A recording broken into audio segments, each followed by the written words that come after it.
Yo, guys, it is Tuesday morning. It is weekly Hobby Talk news time. We are back. Stay tuned.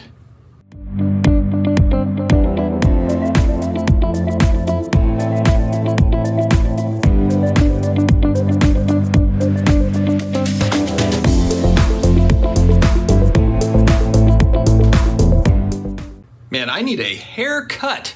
I'm going to go in tonight, I think. Maybe tomorrow, we'll see. But over the next couple of days, I'm starting to get a little bit shaggy. Hello to all my sports card collector, investor, all my collectibles friends out there in the universe. I hope that everyone is having an amazing week so far. It is Tuesday, and we're just chugging right along. If you're new here, please hit that subscribe button, karate chop the like button, as my son and daughter would say, and hit the notification bell just for fun. Why not? We come out with videos just about every day, 5-6 days a week, and it's all about collectible stuff, a lot of sports cards talk. Sometimes we get into comic books and some other things, starting lineups at times. Whatever kind of cool collectible news is out there, stuff that's in the happenings, that's happening. Yeah, happening. We talk about it. So thanks very much for joining. Before I dig in, I have to say thank you to today's video sponsor. As many of you probably know, a lot of high-end collectibles have become very expensive. The prices have been going up over the last year especially. And as much as I would like to own some of these items, it's just not possible. I don't have the means. What are we going to do? Well, the sponsor of this video comes in, Otis. Otis is a platform offering over 100 rare collectibles to choose from, including sports cards, video games, graded comic books, rare sneakers, with new assets coming out every week. I actually bought into a Michael Jordan red PMG numbered out of 100 here recently. I was excited to get in on that one. And I have my eye on a 2001 Tiger Woods SP Auto rookie card numbered out of 900 and a BGS 9.5. As I said, they've got new collectibles coming out every week. If you would like to check out Otis, sign up for free with the link in my video description and get your first share free when you fund your account. Terms apply.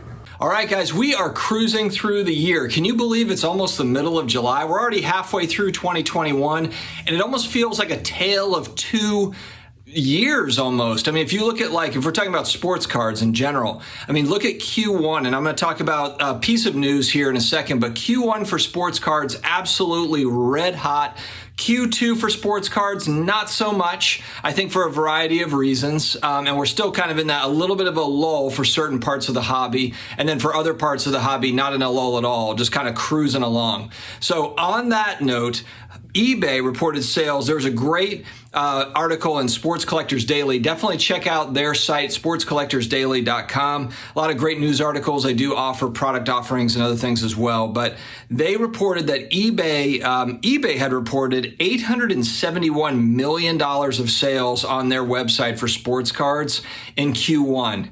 Absolutely insane. Almost $1 billion of sports cards just on eBay. Forget about all the other auction sites. Forget about the Goldens and the Heritages and all the other places that are selling a lot of cards. eBay by itself almost crossed $1 billion, which is absolutely insane. And if you look at kind of the breakdown, they've got, you know, they compared 2021 to 2020 Q1s. Pokemon cards up over 1,000%. Marvel cards are up over 700%. Soccer cards are up over 1,500% higher in volume. And basketball cards almost up 300% from year over year, 2021 Q1 from 2020 Q1. 139 cards per minute were sold on eBay on average in Q1. Absolute madness. And now, of course, we've seen kind of a pullback.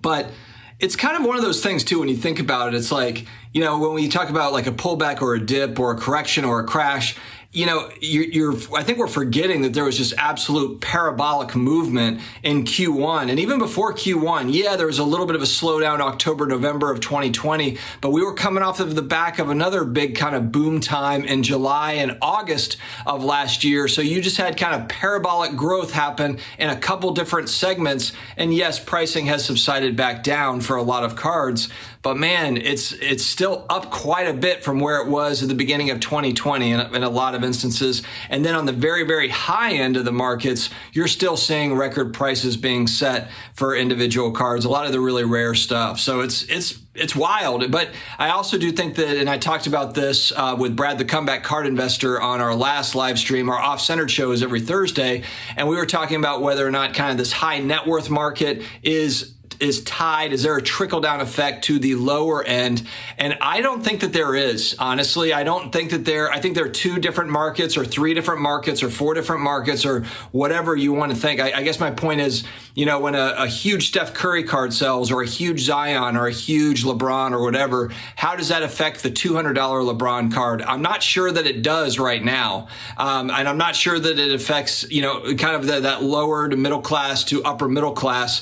I think that there's some movement based on different factors, but the $5 million sale, does it affect the $200 sale? I just don't think so, but that's just me. Just one guy's opinion, just one talking head on the internet. So, but let me know what you guys think. Do you think there's a trickle down effect from the big sales, the big high end sales? Now, where I do think there can be a kind of a trickle down effect is, and I use the Wayne Gretzky rookie card as an example, whether it be Topps or OPG, is if you have a 10 that sells for, some sort of huge price, I do think that the PSA 9 or the 8 has that it directly can benefit from the sale of that 10. So the actual, the same card, I think in a lower grade can benefit. I just am not sure that, it's like the low, like a different card, lower end card is affected by the high end sale, if that makes sense. So anyway, a little bit of a tangent there, but bottom line is that Q1 was a monstrous sales quarter for sports cards in general. Absolutely unheard of. Might have been the most that there's ever been, at least in modern times. I don't know, if we go back to junk wax, where they were just selling tons of volume, maybe they were doing big, some high dollars there too. And of course, you've got, what stuff cost in 1988 compared to what it is now, et cetera. Got to take inflation into account. And in our case, hyperinflation in 2021. But it was a monster quarter. So just an interesting thing. That was some interesting data that came through on Sports Collectors Daily. Rob G, that guy that had bought the $5 million, the $5.2 million Mantle card, he just bought himself a PSA 10 Magic Bird rookie card, the one that's got Julius Erving, the one that's got the three guys on the card. It's an awesome card. I owned one of these a year and a half ago, and I sold it in a much lower grade, not in a PSA 10. I owned one in a PSA 5. But anyway, he has one now. So he had PSA 5 through 9, and then he just added a 10 for about $500,000. It looks like it was about $513,000 through SCP auctions. So congrats to Rob G for making us all jealous buying these magnificent Bird Magic rookie cards. Shifting gears a little bit, this is not sports card related, but collectibles related. And I felt like I had to talk about it because it just blew my mind. And it's graded video game sales. Absolutely going bonkers on the very, very high end. So there was a Zelda 2 original NES Zelda, which I used to play in my youth. Actually, so funny story. When I was, 9, maybe 8 or 9 years old, I had the original Nintendo, and there was no way to save my game. And I was all the way to the end of that second Zelda game, and it was basically like you have to fight your shadow, and I could not get past that part. I could get past the flying thing, and then the last part of the game was you had to beat your shadow. Now I know from watching YouTube videos that there's actually a very easy way to beat that guy. 35 years later, now 35 years later, I'm like, oh my gosh, I could have just easily beat him like that. So anyway, I kept my Nintendo on, which, back then, if you had Nintendo, those things would get hot, start overheating after a while. But I had a babysitter over, and she wanted to play my Nintendo while I was outside and didn't realize that I was keeping it on because I couldn't save the game. And she turned it off and then played a different game, and then was like, oh, what? You had a game on? Unbelievable. I actually cried from it. I cried because I had to go all the way back through the game. It was crazy. And I never did beat the game. Never did beat it as a kid. So just, another thing to go to therapy for, I guess, right, guys? Just another thing from the 80s childhood game. Anyways, on the back of that news, a sealed copy of this game. So if my parents had literally been like, you know what? We're not going to let you have this. We're just going to buy it. We're going to keep it sealed in perfect condition. And 35 years later, we're going to get it graded by WADA. Thing sold for $800,000, $870,000, and I think it was a 9.8, maybe it was a 9.0. Anyway, it was a near mint copy, but the thing sold for almost $1 million, and this was not a rare game back then. I mean, like, now, how many of them are still sealed in great, perfect condition? I don't know. I have no idea. It was 35 years ago. It was a while ago. But even more stunning than that, a recent sale of Mario 64 for the Nintendo 64 sealed in the same way. And this is a game from 1995, 1996, sold for $1.5 million sealed. And this one was a 9.8, I believe, WADA grade. But again, that is not a rare game. Now, again, and we talk about this with sports cards, like with 1990 Marvel cards or Junk Wax era cards. 89 Upper Deck Ken Griffey Jr.'s were printed, but how many PSA 10s are there? It's such like an ongoing debate between, collectors about this because it's not rare, but in the high end of that grade, it is rare. But man, a lot of times there's just not much there's a very small nuance between like a 9 and a 10 or a 9.5 and a 10. I'm absolutely shocked at that price point. I know that graded video games, I can understand the nostalgia behind it. I get it. And I understand why somebody would want that and I think it'd be like a cool piece, to put up. I've got like Mike Tyson signs, like Mike Tyson's Punch Out picture. Like that's a cool piece for me. I think that's a nostalgia thing for me from my childhood. But it wasn't $1 million. It was like a couple hundred, like 150.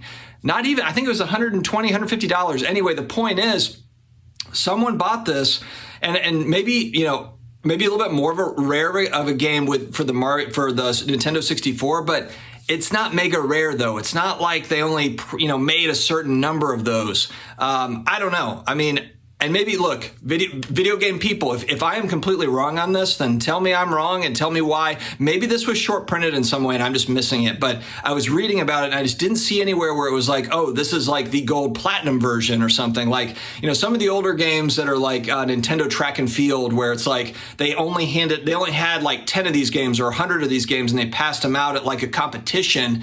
And now they're, being graded and they're extremely rare. I get that. That makes sense to me because they only handed out 10 or 20 or 50 of them or whatever. Same with like in the Pokemon game where you've got like the Illustrator card where it was like, they only had, so many of those. And so now they're selling for huge money. Makes sense. But this one, man, this is a head scratcher for me. So I don't know, but video game people, I like the whole, and I'm not trashing graded video games. I like this like segment. I think it's fun. As far as like buying, selling, investing in them, I don't know. It's so new. It's so new that I'm still trying to wrap my head around it. But I think it's cool. But the other thing that WADA, and I couldn't find this, I could not find a pop report for WADA. WADA is like the main grader. WADA is like the main video game grader. So if there's no pop report, that's another kind of thing that bothers me a little bit because I want to know, obviously, how many of these are like supply demand. Like we got to know it. And maybe I missed it. Maybe I missed it somewhere, but I could not find a WADA pop report, population report to show how many of these have been done. And even for them, just knowing how many they've graded would be helpful. So anyways, I probably spent too much time talking about this particular subject, but with those games selling for those prices, that's never happened before. So I wanted to touch on that in case there are people watching that are into it or thinking of getting into it or have something to share about it. I'd like to hear from you all too in the comments. If that's something that you know more about, I'd like to hear about it. Speaking of Rob G and the Mickey Mantle 52 Topps, they actually rolled out for MLB All-Star Game. There is a collector that has one of the 3 PSA 10 Mantle 52 Topps cards. They actually brought it in like armored truck with like half the the Denver Police Department. There's a video of it online, like rolling it in, bringing it in. And this is literally like, what do you think this is valued at? If the 9 went for $5.2 million, the 10 has got to be, like in the article on Sports Collectors Daily, it mentions like 10 to 20 million as a starting point. But there's only 3 of them. So there could be just a massive, like if the 9 is 5.2, there's only 3 of them. So it's really like, what will someone pay? It's like whatever somebody will pay for it. It could be a just an amazing amount of money. But again, like, I think these are guys that just want to hold onto it. But man, just like such a cool like scene just to see like all of this hoopla over a rare baseball card. And it was like literally like half the police force, guiding this thing in for this exhibit is just unbelievable.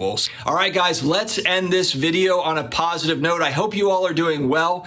I feel like we're kind of getting to the back end of, the pandemic and kind of the, what we've been going through. I hope that everybody is staying healthy. I know that a lot of people have been affected, but I think that we're coming out the other side. At least I'm hopeful anyway. I'm hopeful. And so I want to just say, like, look, don't be so hard on yourself on a daily basis. There's going to be some days that are good and bad. Sometimes it's just not going to be a great day, and we just have to roll through it and keep on going. So much of it is just to keep on going, keep on going. Please know that I appreciate you participating with this channel. It's really, really fun to kind of go back and forth with you all in the comments and the DMs, and you are very, very much appreciated. So thank you very much, guys, for tuning in here and being kind of like my hobby friends, my hobby camaraderie here. It's been so much fun as I've gotten back in over the last few years to build this community and also be able to, go back and forth with you all, learn from you all tremendously. I've learned so much thanks to this channel that I never would have learned from viewers if I had not started this channel. So thank you all so much. Have an amazing Tuesday. Stay healthy, stay awesome, and I will see you again next time.